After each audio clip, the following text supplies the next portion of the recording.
কে ইচ্ছা দুনিয়ার কিছু সামান্য রাজত্ব দান করেন, যাকে ইচ্ছা আল্লাহ তাআলা ইজ্জতের সাথে দান করেন, যাকে ইচ্ছা আল্লাহ তাআলা বেজ্জতির সাথে আবার নামিয়ে দেন। এই সবগুলা কল্যাণ ও কল্যাণ আল্লাহর হাতে, কেননা ইন্নাকা আলা কুল্লি শাইইন কাদির। আল্লাহ তাআলাই হলেন সমস্ত শক্তির মালিক, সমস্ত শক্তির অধিকারী। এই নিয়ে আলোচনা করেছি। সারা পৃথিবীর দিকে, সারা পৃথিবীর মুসলমানের দিকে তাকাইলে দেখা যায় মুসলমান নির্যাতিত, মুসলমান লাঞ্ছিত, বঞ্চিত, মুসলমান অপদস্থ। আল্লাহ তাআলা কোরআনে ওয়াদা দিয়েছেন, যারা সত্যিকারের ঈমানদার হবে আল্লাহ তাআলা তাদেরকে সাহায্য করবেন। এটা আল্লাহ তাআলার ওয়াদা। আমাদের শুধু বাকি হলো আমরা সত্যিকারের ঈমানদার হব। সত্যিকারের ঈমানদার যদি হতে পারি আল্লাহ আমাদেরকেই বিজয় দিবেন, আমাদেরকে আল্লাহ সাহায্য করবেন, এতে কোনো সন্দেহ নাই। আমরা যদি সত্যিকারের ঈমানদার হয়ে যাই আল্লাহ পাকের সাহায্য পাওয়ার আশা করা যায়। আর সত্যিকারের ঈমানদার না হতে পারলে পদে পদে জায়গায় জায়গায় অবস্থানে আমাদের লাঞ্ছিত হতে হবে, আমাদেরকে অপমানিত হতে হবে। এই জন্য আমাদের দরকার সত্যিকারের একজন খাঁটি ঈমানদার বনে যাওয়া। তো যাই হোক, আল্লাহ তাআলা এই আয়াতের মাতাহাতে তাফসিরে ইবনে কাসিরের ভিতরে একটা ঘটনা নিয়ে আসছে। আল্লাহ তাআলা রোম দেশের মধ্যে একটা বাদশা দিয়েছিলেন। রোম দেশে একজন বাদশা ছিল। সেই বাদশা সূরা আল ইমরানের এই ২৬ নম্বর আয়াত পড়তেছিল আর মনে মনে ভাবতেছিল কিভাবে আল্লাহ তাআলা রাজত্ব দেন, আবার কিভাবে ছিনিয়ে নেন, ফকিরকে কিভাবে আল্লাহ মুহূর্তের মধ্যে ধনী বানান, ধনীকে আল্লাহ কিভাবে মুহূর্তের মধ্যে গরিব বানান। এটা একটু সন্দেহ পোষণ করেছিল। ওই রোমের বাদশা যখন সন্দেহ করল, সন্দেহ করার কারণে আল্লাহ তাআলা সেই বাদশাকে শিক্ষা দিয়েছেন। আর সেই ঘটনা থেকে আমাদেরও শিক্ষা আছে। তাই অল্প সময়ের ভিতরেই বলে আমি যে আয়াত তেলাওয়াত করেছি সে আয়াতে চলে যাব। বাদশা যখন এইভাবে সন্দেহ পোষণ করল আল্লাহ কিভাবে ফকিরকে বাদশা বানান, বাদশাকে ফকির বানান, এটা আমাদেরও তো একটা ভাবার বিষয়, মনের চিন্তার বিষয়। কিন্তু আল্লাহ তাআলা তার কুদরতি হাত দিয়া, কুদরতি আঙ্গুল দিয়ে আমাদের চোখের মধ্যে লাগাইয়া দেখায়া দিতেছে, বাংলার সবচেয়ে বড় ধনীকেও আল্লাহ অপমানিত, লাঞ্ছিত, বঞ্চিত সবচেয়ে ধনী মানুষটাকেও আল্লাহ তাআলা ফকিরে পরিণত করেছে, নিঃস্ব বানায়া দিয়েছে। জুড়ে বলেন ঠিক কিনা? এটা আপনারা জানেন। সেজন্যই বলছি যাতে আমাদের ঈমানটা আরও বাড়ে। আল্লাহ তাআলা পারেন, আল্লাহ তাআলার ক্ষমতা। সে যখন সন্দেহ পোষণ করল, কিছুদিন গেল, হঠাৎ করে তার হরিণ শিকার করার, ওই রোমের বাদশার হরিণ শিকার করার মনের মধ্যে একটা আকাঙ্ক্ষা জাগলো, হরিণ শিকার করবে। সে তার মন্ত্রী পরিষদ নিয়ে, কিছু লোক নিয়ে সে পাহাড়ের মধ্যে গেছে। পাহাড়ের মধ্যে যাওয়ার পরে সে একটা হরিণ পাইছে। সবাইকে বলছে, ও আমার এমপি মন্ত্রীরা, আমার রাজত্বের লোকেরা, তোমরা যারা আমার সাথে এসেছো তোমরা সবাই কিন্তু এই হরিণটাকে মিলে ধরতে হবে। যার পাশ দিয়ে হরিণটা চলে যাবে তাকে কিন্তু অবশ্যই শাস্তির আওতায় আনা হবে। এই কথা যখন বলল, সবাই হরিণকে ধরার জন্যে লাফালাফি পারাপারি করতেছে।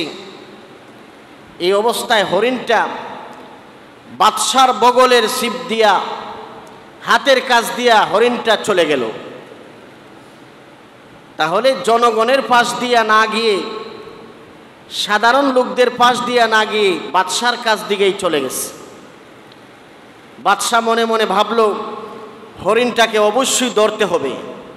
সে ধরার জন্যে এক জঙ্গল থেকে আরেক জঙ্গলে চলে গেছে। হরিণটা চলে যাওয়ার পরে ওই বাদশা হরিণটাকে ধরার জন্য এক জঙ্গল থেকে আরেক জঙ্গলে চলে গেছে। কারণ সে নিজেই বলেছে, যদি হরিণ না ধরতে পারো, যার পাশ দিয়ে চলে যাবে তাকে শাস্তির আওতায় আনা হবে। এই কথা বলার পরে সে নিজেই লজ্জিত হয়ে গেছে, তার পাশ দিয়ে হরিণটা চলে গেল। সেও হরিণের পিছে পিছে গেল, আরেক পাহাড়ের মধ্যে চলে গেল। তার পিছনে যেই সমস্ত সঙ্গীরা ছিল, সাথীরা ছিল, এগুলার তো দুনিয়ার লোভে ছিল। বাস্তবে তাদের ভিতরে মহব্বত ছিল না, ভালোবাসা ছিল না। দুনিয়ার লোভে তার পিছনে ঘুরত। প্রধানমন্ত্রীর পিছনে এমপি মন্ত্রীরা, যেই সমস্ত সাটুকাররা ছিল, এই সাটুকাররা কেন তার পিছনে ছিল? দুনিয়ার লোভে ছিল, মহব্বতে ছিল না। জোরে বলেন ঠিক কি না? দুনিয়া কামানোর জন্য দান্দা ছিল। কেমনে দুনিয়া কামাবে, এই দান্দায় তার পিছনে পিছনে ঘুরত আর তারে শুধু তেল মারত। বাদশাকেও এরকম ভাবে সবাই পিছন দিয়া চলে গেছে। আর বাদশাহ রোম থেকে পারস্য দেশের সীমানার মধ্যে পাহাড়ে হরিণ শিকার করার জন্য একাই চলে গেছে। সে দৌড়াইতে দৌড়াইতে শেষ পর্যায়ে ক্লান্ত হয়ে গেছে। ক্লান্ত হয়ে যাওয়ার পরে সে মনে মনে ভাবল, আমার একটু বিশ্রাম করা দরকার, একটু শোয়া দরকার, ঘুমানোর দরকার। সে ওই জায়গার মধ্যে সে ঘুমাইতে লাগলো। ঘুমাইতে যখন চাইল, সে হঠাৎ করে শুয়ে পড়ল। রোমের বাদশাহ গিয়ে পারস্যের হরিণ শিকার করতে গিয়া পারস্য দেশের মধ্যে আটকে পড়ে শুয়ে পড়ে। আর হঠাৎ করে পারস্যের মধ্যে বাদশার একটা হার চুরি হয়ে যায়, দামি হার চুরি হয়ে যায়।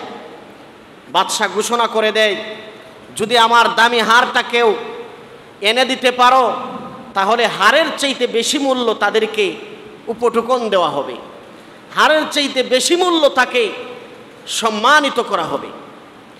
যেই চোর ছিল, সেই চোর মনে মনে ভাবল, আরে আমি তো চুরি করেছি, এখন যদি বাদশার মালটা বাদশার কাছে দিয়ে দেই, তাহলে তো আমাকে আরও তার চাইতে দামি কিছু দিয়ে উপটুকন দিবে, আমিও বাদশার কাছে আপন হয়ে যাব।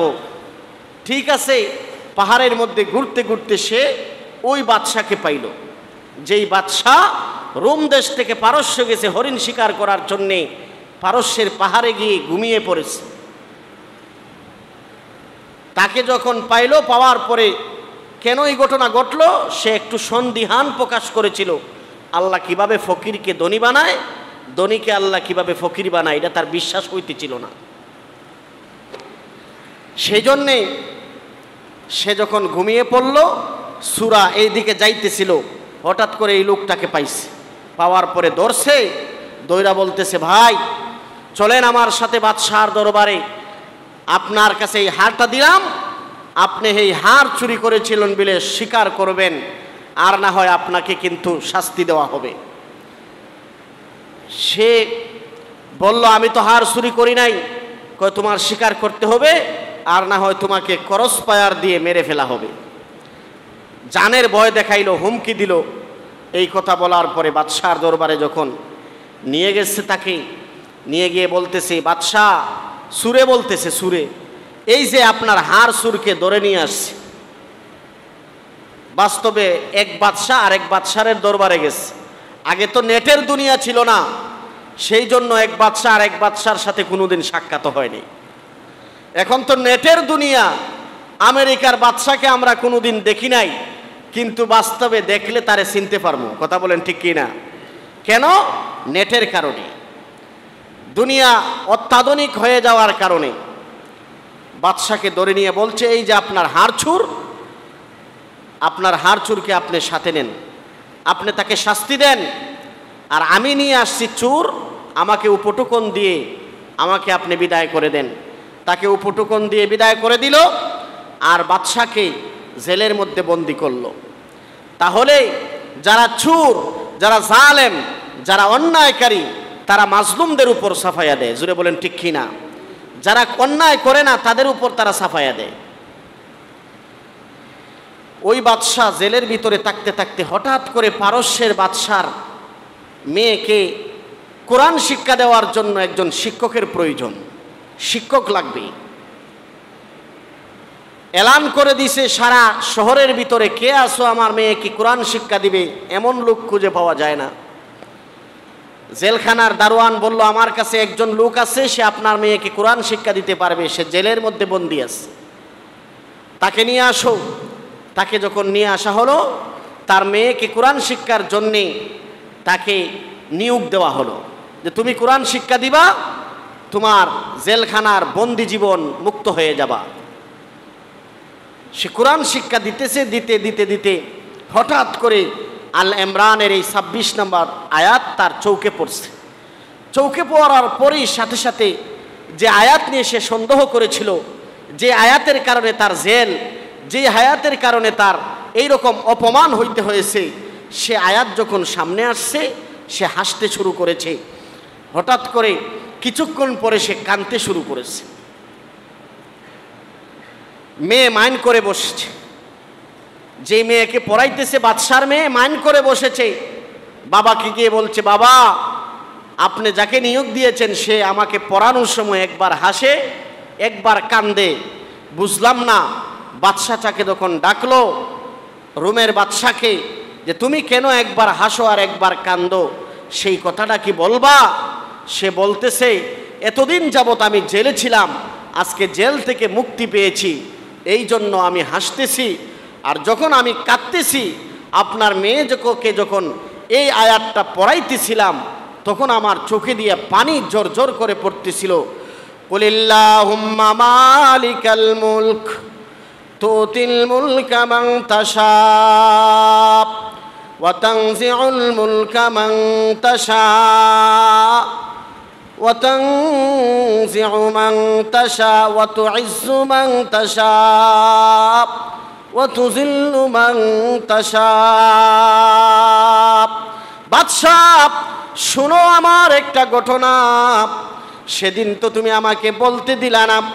বাস্তবে আমি হাড় চুর ছিলাম না, আমার এলাকা থেকে আমি হরিণ শিকার করার জন্য পাহাড়ের মধ্যে এসেছিলাম। আমি হলাম রোমের বাদশাহ, আমাকে আপনি কোনো কথা না শুনেই বন্দি করলেন। বন্দি করার পরে বন্দি জীবন কেটে গেল, আমাকে পড়াইতে দিলেন। এ আয়াত যখন শুনলাম, এ আয়াত যখন পড়াইতেছিলাম আপনার মেয়েকে, সমস্ত ক্ষমতার মালিক আল্লাহ, তুতিল মুলকা মান তাশা, যাকে আল্লাহ ক্ষমতা দান করেন, ওয়া তানজিউল মুলকা মিম্মান তাশা, যাকে আল্লাহ তাআলা ক্ষমতা দেখে আল্লাহ ক্ষমতা কেড়ে নেন, যাকে আল্লাহ তাআলা ইচ্ছা করেন ক্ষমতা দান করেন, ওয়া তুইজ্জু মান তাশা, যাকে আল্লাহ ইজ্জতের সাথে ক্ষমতা দান করেন, যাকে চান আল্লাহ, ওয়া তুযিল্লু মান তাশা, বেইজ্জতি করে অপমান করে ক্ষমতা থেকে নামান। এই আয়াত সম্পর্কে আমার একটু সন্দেহ ছিল, আমার মনে হয় দৃঢ় বিশ্বাস, সন্দেহ করার কারণে আল্লাহ আমাকে বাদশাহী থেকে সুর বানাইয়া আল্লাহ আমাকে সবচেয়ে বড় শাস্তি দিয়েছে।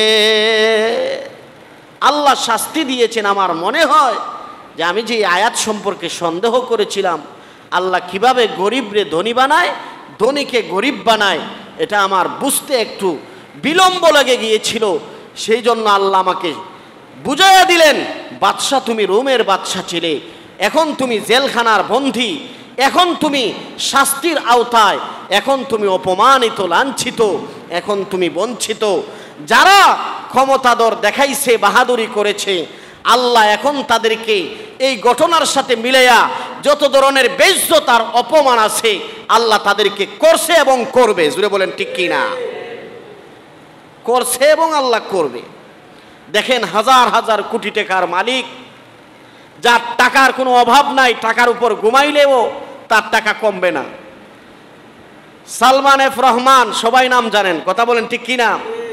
এত টাকা তার, বাংলাদেশের শীর্ষ ধনীদের মধ্যে একজন, কিন্তু সার ক্ষমতা যাওয়ার সাথে সাথে সে লঙ্গি পরে দাড়ি মুসখামাইয়া একবারে সাদা কইরা সব সাদা মানুষরে খালা বানায় দিছে।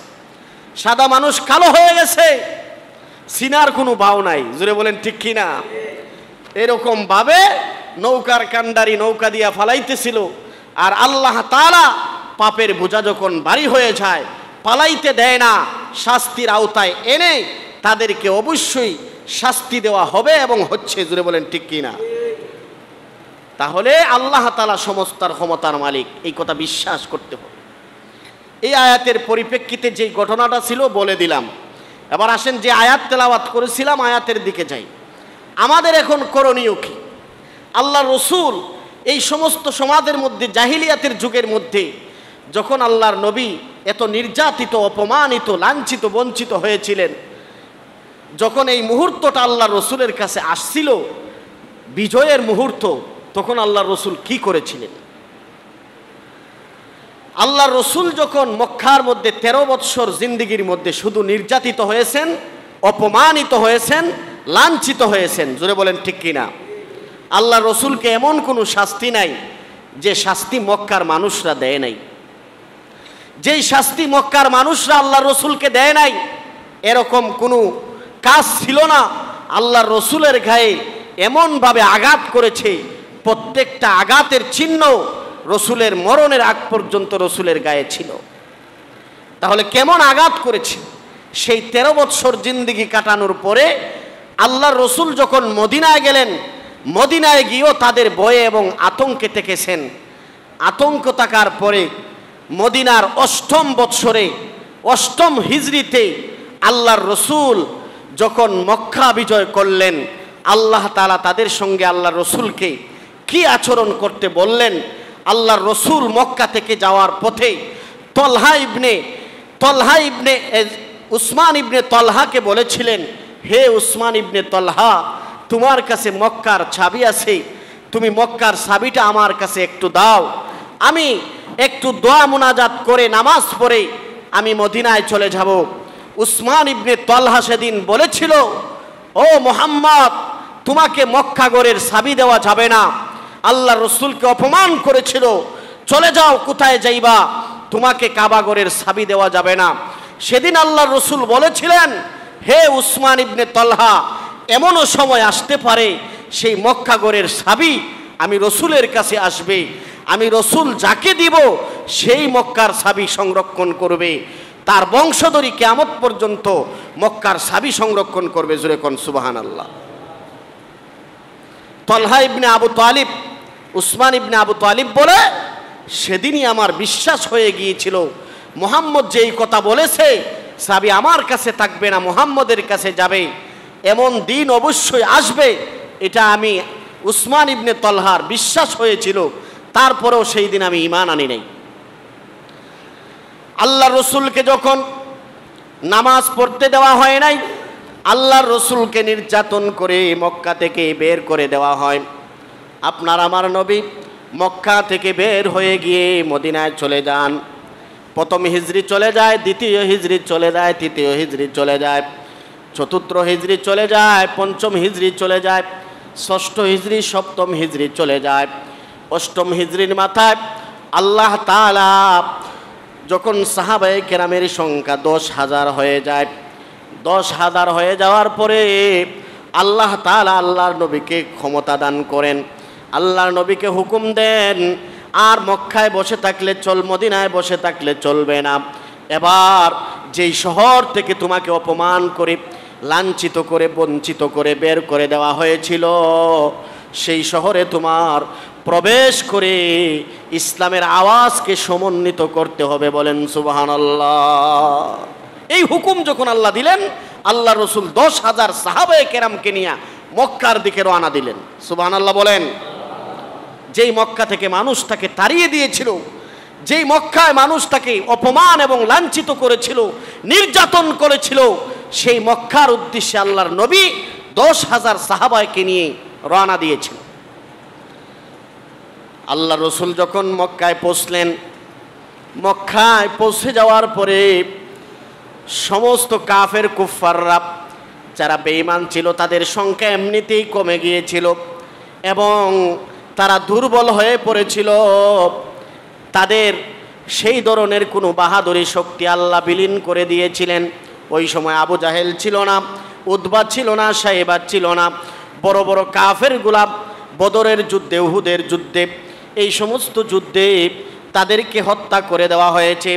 আল্লাহর নবী যখন মক্কার মধ্যে গেলেন, মক্কার হেরেমের পাশে গেলেন, হেরেমের পাশে গিয়ে দেখেন আল্লাহর নবী দেখেন সুফিয়ান, সেও আল্লাহর নবীর চাচা, যে আল্লাহর নবীকে অনেক কষ্ট দিছে, সুফিয়ান এবং আব্বাস, ওই দুইজন সাহাবী শেষ পর্যায়ে সাহাবী হন, আল্লাহর রসুলের হাতে ঈমান আনেন। ওই দুইজন মক্কার ভিতরে ঢুকে 360টা মূর্তিকে সেজদা করতেছে। সেজদা করা অবস্থায় আল্লাহর রসুল দেখে তাদেরকে বললেন, তোমরা আত্মসমর্পণ করো। আর সমস্ত মক্কাবাসীকে এলান দিয়ে দিলেন, ও মক্কা নগরীর লোকেরা শুনো, তোমরা যারা মক্কার মধ্যে আছো, দাখালাল বাইতুল হারাম আমিনা, আজকে যারা বাইতুল্লাহ শরীফে প্রবেশ করবে তারাই নিরাপদ থাকবে। যারা আমার চাচা আবু সুফিয়ানের ঘরে প্রবেশ করবে তারাই নিরাপদ থাকবে।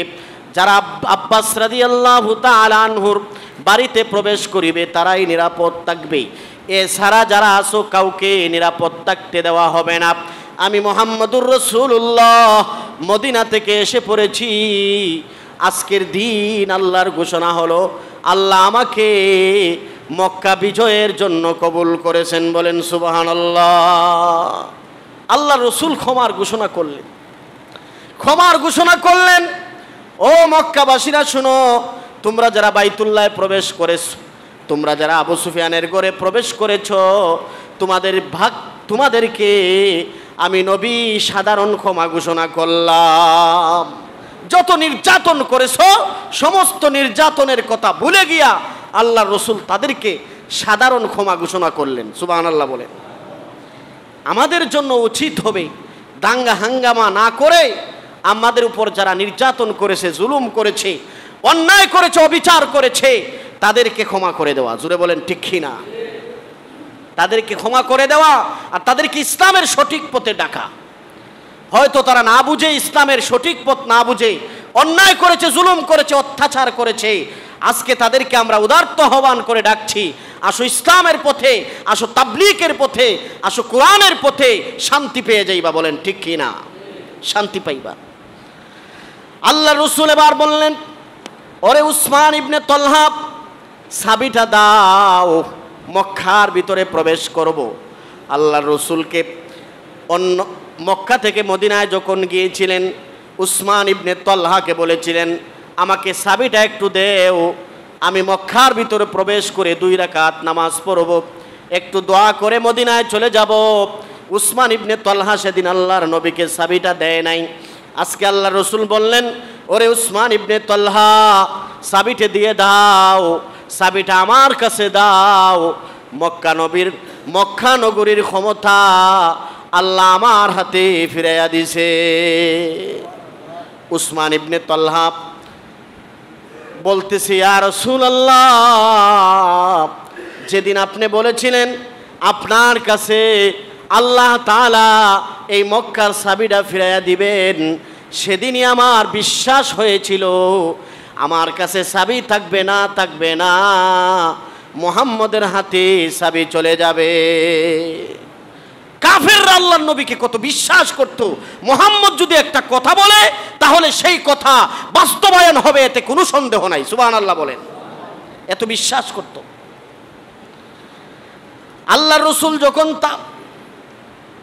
উসমান ইবনে তলহার কাছ থেকে চাবি নিলেন, উসমান ইবনে তলহাকে আল্লাহর রাসূল বলেন, তুমি থামো। মক্কা শরীফের ভিতরে চাবি খুললেন, মক্কা শরীফ খুললেন। খোলার পরে দেখতেছেন 360টা মূর্তি, এই 360টা মূর্তি দিয়া কাবাঘর ভর্তি হয়ে আছে, ভরপুর করে আছে। আল্লাহ রসুল ওই জায়গায় গিয়ে আব্বাস এবং সুফিয়ানকে পেলেন। আব্বাস এবং সুফিয়ান সেই সময় আল্লাহর রসুলের হাতে হাত রেখে কালিমা পড়ে মুসলমান হয়ে যায়। বলেন সুবহানাল্লাহ। আল্লাহর রসুলের আপন চাস্তো চাচা ঘনিষ্ঠজন তারা কালিমা পড়ে মুসলমান হয়ে যায় ফতে মাক্কার দিনে। সর্বপ্রথম সুফিয়ান এবং আব্বাস রাদিয়াল্লাহু তাআলা আনহু আল্লাহ রসুলের হাতে কালিমা পড়ে মুসলমান হয়। এবার আল্লাহ রসুল বলেন, ও আব্বাস এবং সুফিয়ান, বলো মক্কার ভিতরে এত মূর্তি কেন ছিল? এবার তারা বলতেছে 360 দিনে বছর যায়, আমরা 360 দিনে 360টাকে পূজা করি। নাউজুবিল্লাহ বলবেন না? শনিবারে একটার পূজা করি, রবিবারে একটার পূজা করি, সোমবারে একটার পূজা করি। এইভাবে মাসের পর মাস যায়, বছরের পর বছর যায়। একটাকে পূজা একদিন দিলে দ্বিতীয় দিন আর দেই না। এবার তুমি কার ইবাদত করবে?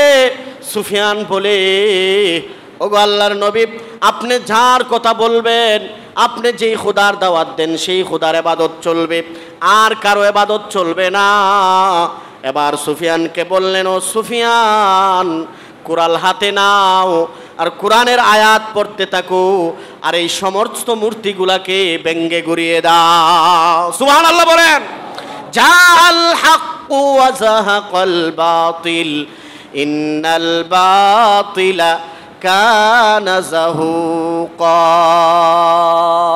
সুফিয়ানকে আয়াত শিখায়া দিলেন, এই কোরআনের আয়াত পড়ো আর প্রত্যেকটা মূর্তির মাথায় বাড়ি দিয়ে ব্যঙ্গে চূর্ণ বিচূর্ণ করে দাও। আমাদের দেশেও যদি কোনো মূর্তি থাকে, সে যেই হোক না কেন, তার মূর্তি বাংলার জমিনে থাকতে দেওয়া হবে না। জুড়ে বলেন ঠিক কি না? ইসলাম সেটা সমর্থন করে না, ইব্রাহিম নবী সেটা সমর্থন করে নাই।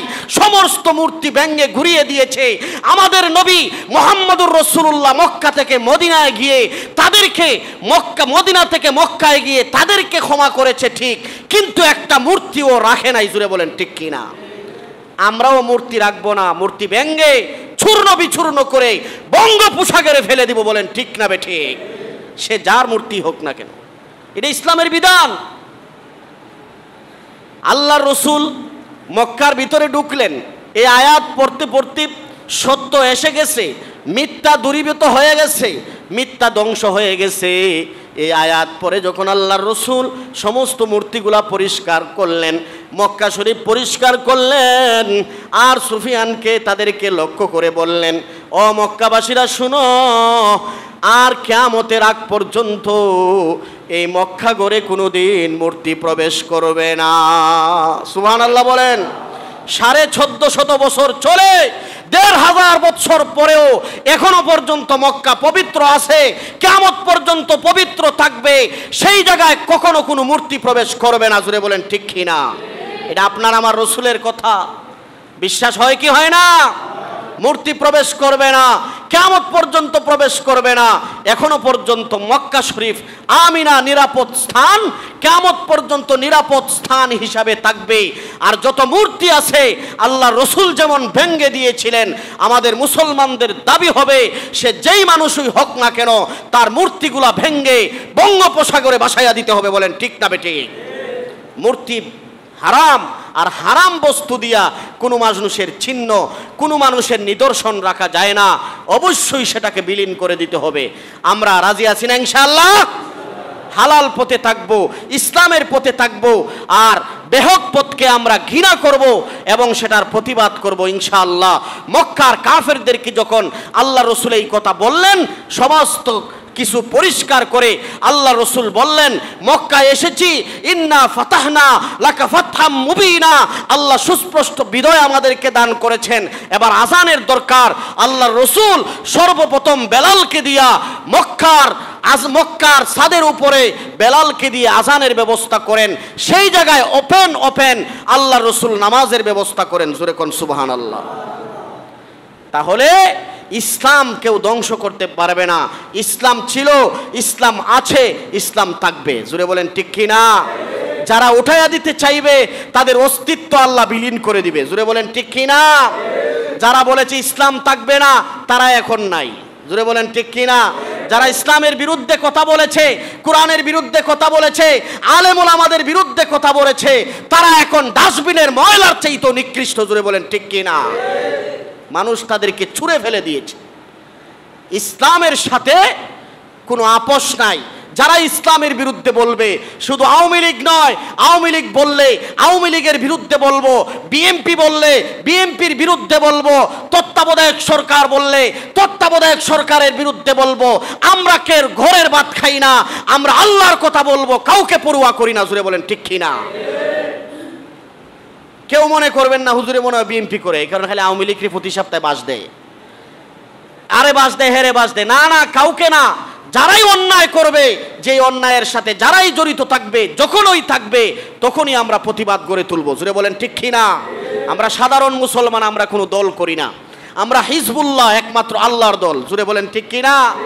আমাদের দল হলো আল্লাহর দল, আমাদের দল হলো ইসলাম।